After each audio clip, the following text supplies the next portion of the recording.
Greetings, everyone. I'm Eric Paulson with Your Essential Practice. We have an exciting week here this week with Easter or Ostara or Ostara coming up here on Sunday. We also have Aries season beginning on that same day. We also have Mars entering Leo. So let's jump right on in to your weekly divinely guided rune reading.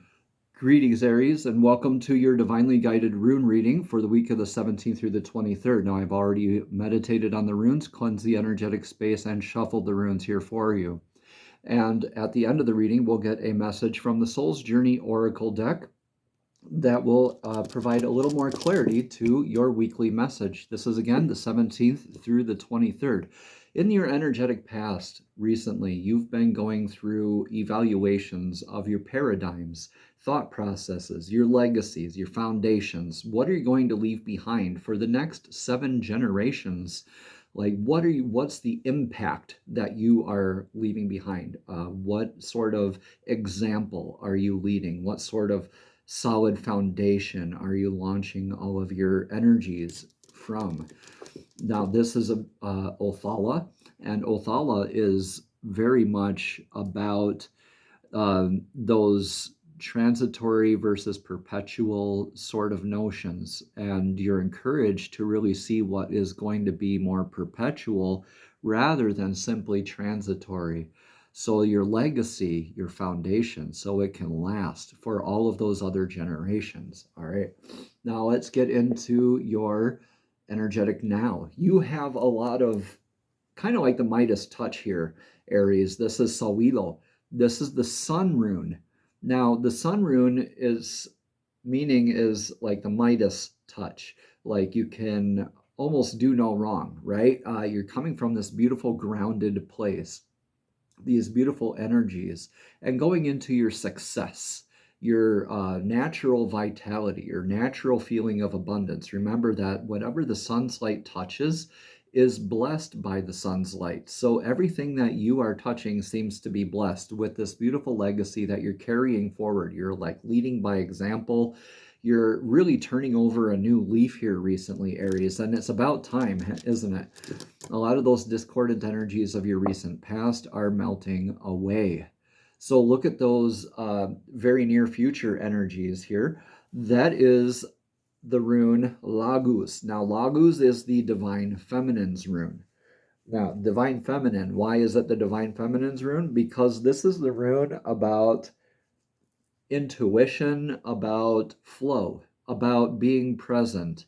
This has to do a lot with healing emotional and creative energies, intuitive energies. So that is why it's like the divine feminine embodiment there. So Lagus it literally means lake.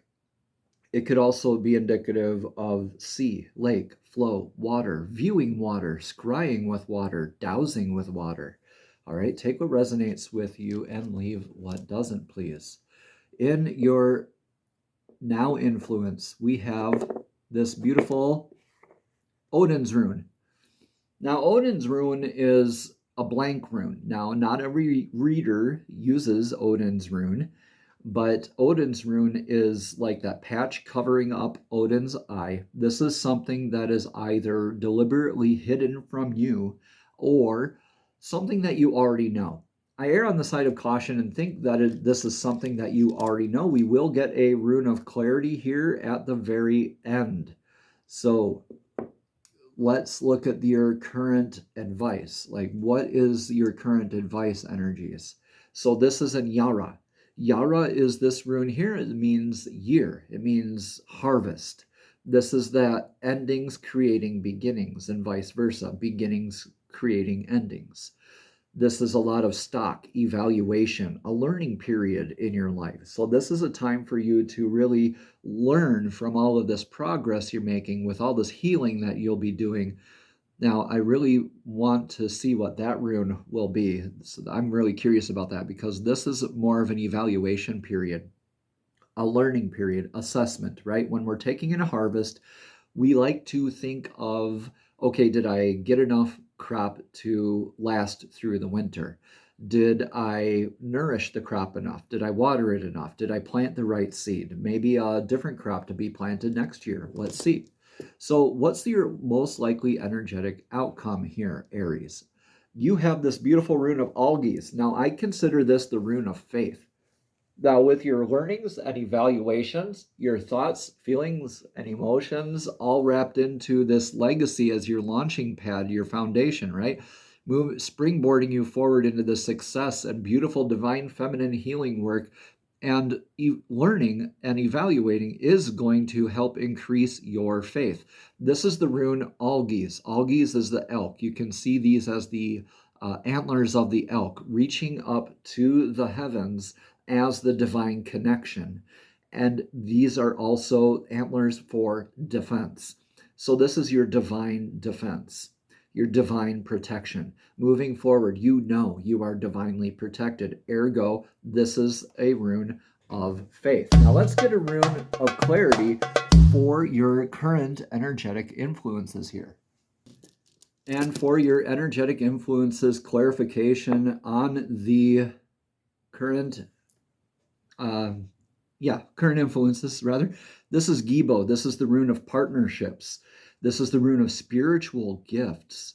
So whatever is resonating with you, I believe this has to do with healing your divine feminine, your divine gifts, your intuition, and really this Yara could be just confirming that your intuition's been correct. This could be also a partnership moving forward, celebrating the harvest, moving forward in faith with that partnership.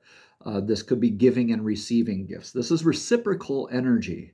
So this reciprocal energy, moving forward into this beautiful assessment period, healing that divine feminine, is increasing your faith, Aries. Please let me know in the comments below how this resonates with you. Let's get a message of clarity from the Soul's Journey Oracle deck. These are messages straight from Spirit, straight from Divine, directly to your spirit, directly to your soul. So Divine, please show us clearly what message of clarity does Aries need to hear today. Thank you, thank you, thank you. The card here is success. This says, I know that there is no greater goal than to love. I know that there is no greater goal than to love. Let's read more about that success card. Success can mean many things to the ego self, but the soul only knows one triumph, and that is to love. When your soul is no longer manifested in the physical dimension, it is a time of reflection on how successful it was with that endeavor. The soul doesn't care how big your house was, or how nice your car was, or how many bank accounts you had.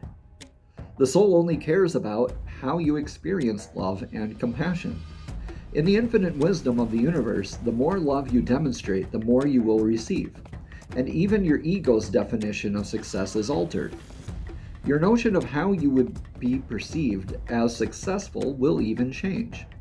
The material things that you thought would make you happy will not have the same appeal. Namaste. Have a blessed and abundant day.